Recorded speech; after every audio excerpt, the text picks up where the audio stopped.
Hello everyone, it's Steve with Aptera Owners Club. Today I released a video of talking about the agreement between Aptera and Chery Automotive, which is a Chinese state-owned automobile company. And I was reading the comments, and it seemed like a lot of people were surprised by that development. And I was frankly surprised that people were surprised that China would be involved. Um, and then a lot of people were saying, maybe they won't buy an Aptera because they don't want to buy a Chinese made product or something that has Chinese parts in it. And that was quite surprising to me because I don't think those people realize that you can't avoid parts made in China or any other country in today's global economy.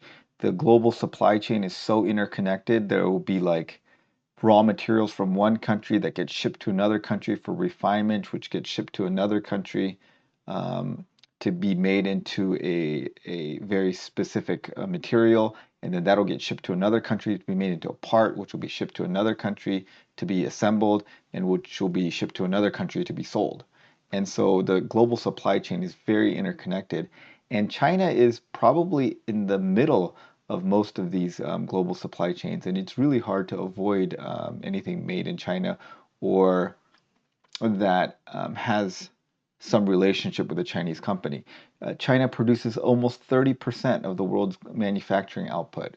That's a lot. That's been something that's been going on for the last 40 or so years, and um, and this is including and now China has overtaken the US as the largest economy in the world by purchasing power parity GDP. And I think that happened 2 or 3 years ago when China overtook the US as the largest economy in the world. And then Chinese companies have been getting into auto parts. That's one of the things that they're kind of more recently going into. And companies like Yanfeng have been supplying parts to GM and Ford for a long time. And as the world automotive market switches to EVs, China basically controls the world market on battery manufacture and battery supplies. What you look at is China has most of the supply chain of lithium, cobalt, and nickel under lockdown. And it's not because China actually has all those minerals in their country. They are in places like the Congo, South America, and Australia. But Chinese companies and the Chinese government, they decided about 10 years ago or maybe it was 20 years ago, to invest very heavily into electric vehicles. They realized that that was the future, and the Chinese government really subsidized going after these materials and assembling a global supply chain. Um, I don't know if you guys are aware, but China has invested tons of money into Africa, and they've basically built much of the roads and infrastructure in many of the African countries and made like strategic partnerships with a lot of those countries to get access to raw materials in those countries. Um, Many of the African countries and citizens of the African countries feel like China has been kind of exploiting them, but it's kind of the same thing that most rich countries have been doing to poorer countries by giving them infrastructure in exchange for raw materials. U.S. companies, petrochemical companies, have been doing that all over the world for years. So anyway, China has locked down the global supply of materials needed for uh, battery manufacture, and they are indeed the dominant battery manufacturing country in the world.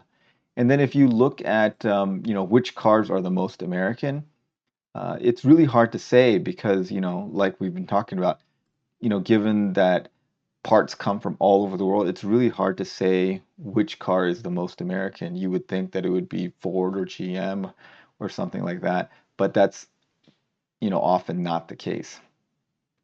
If you look at this list that was put out by cars.com,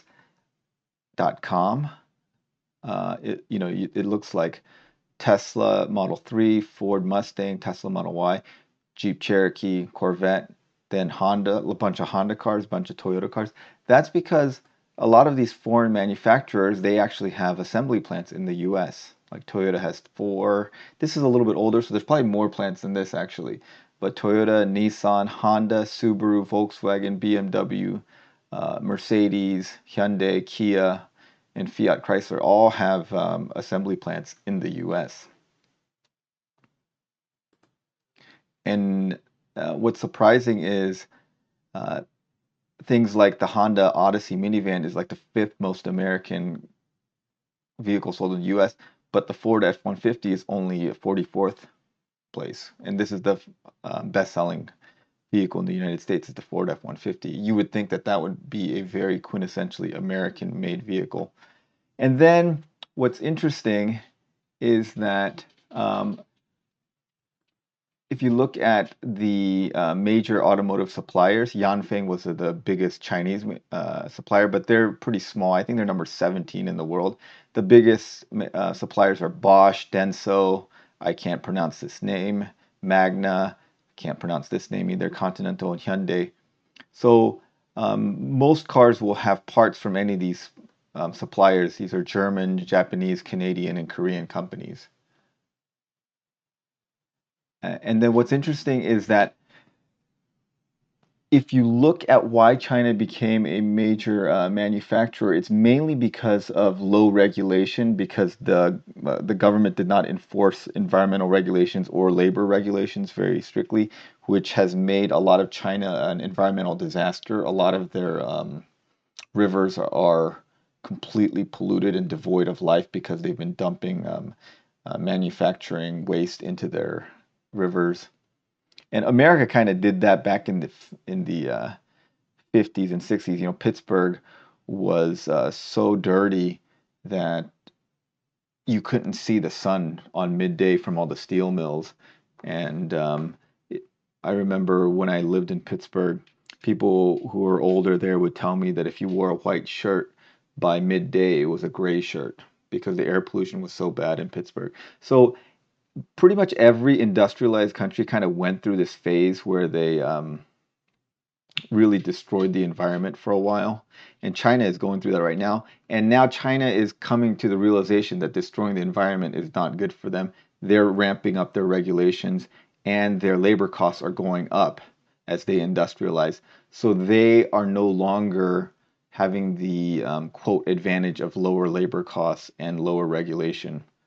And because of that, a lot of Chinese manufacturers are now moving back into the US, which is one of their big export markets. You know, this glass manufacturing, garment manufacturing plant, some paper industry people, and uh,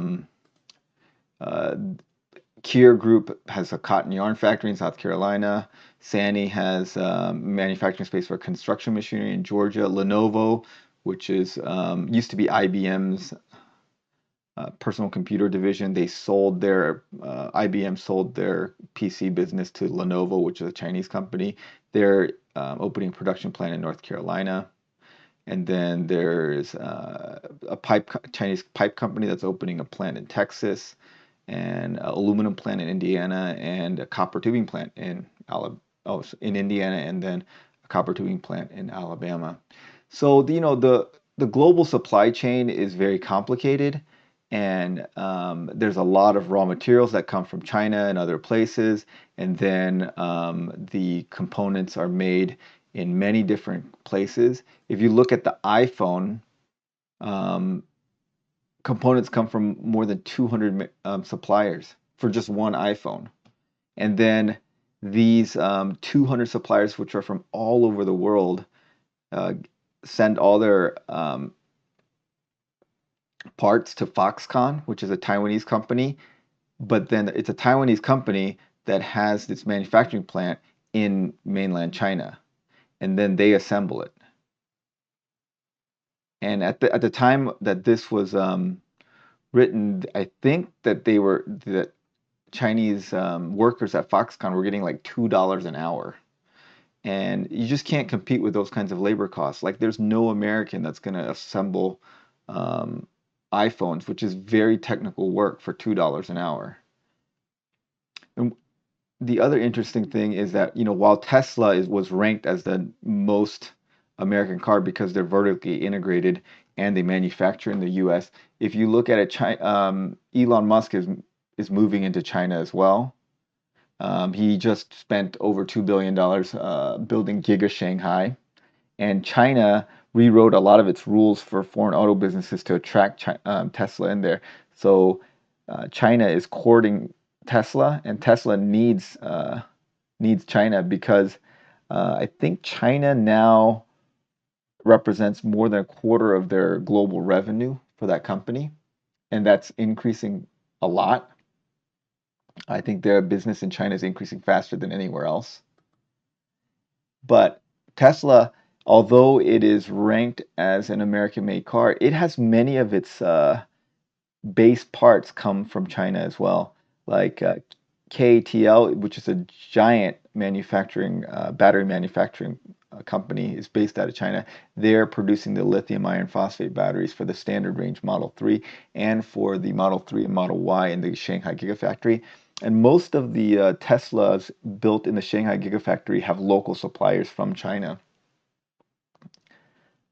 So even though Tesla is ranked as one of the most American car companies because they're of their vertical integration and assembly in America, they have many parts, such as their battery and other smaller components that they source from other places, from other countries.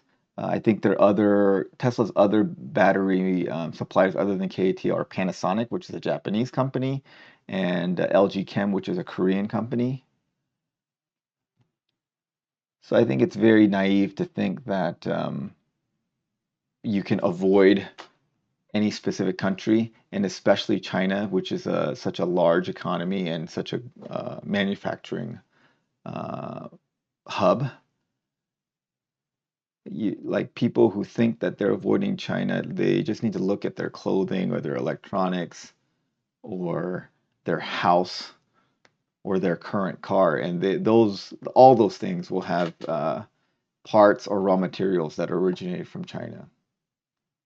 I don't think that that's very surprising that Aptera is going to also source materials from China. And I think that they are thinking ahead of expanding into China, which is one of the largest, which will become one of the largest vehicle markets in the world uh, fairly soon, if it isn't already. So it's unclear what Aptera is doing with Chery Automotive. We don't know exactly what supplies they're going to get through their supply chain. I don't know. I suspect it's like some interior bits, seating, interior trim, that kind of stuff. Because I believe Roush is helping them with their suspension, and I don't think that it would be worthwhile to get their composite body from China. I think they are probably going to source that more locally. And then we know that the hub motors are coming from Alafe, which is most likely going to be a domestic manufacturing plant, which we'll talk about in an upcoming video. So I suspect it's like interior trim, so not very high value stuff. And I don't know if it's going to be their sole supplier. Maybe they'll have another supplier as a backup. Although being such a small company, I don't think that they have the resources to have redundant supply chain, although that would be nice. But anyway, tell me what you guys think about this. Am I completely crazy in saying that you can't avoid China uh, in manufacturing any large thing?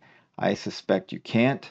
Most phones, computers, TVs, cars, and a lot of housing fixtures all have um, all have some part or some assembly or some raw material that originates in China these days. Thank you so much for watching, everyone. I want to again thank of our channel sponsors and supporting members. At the 100 kilowatt level, there's Enoch Smith and Brian Bowles. The 40 kilowatt level, there's Oopsie, Curtis, Jeremy, Dean, Go Climb a Rock, Adimchi, John, Don, Jaron, Paul, Harry, and Paulry. So thank you very much for your support and have a great day, everyone.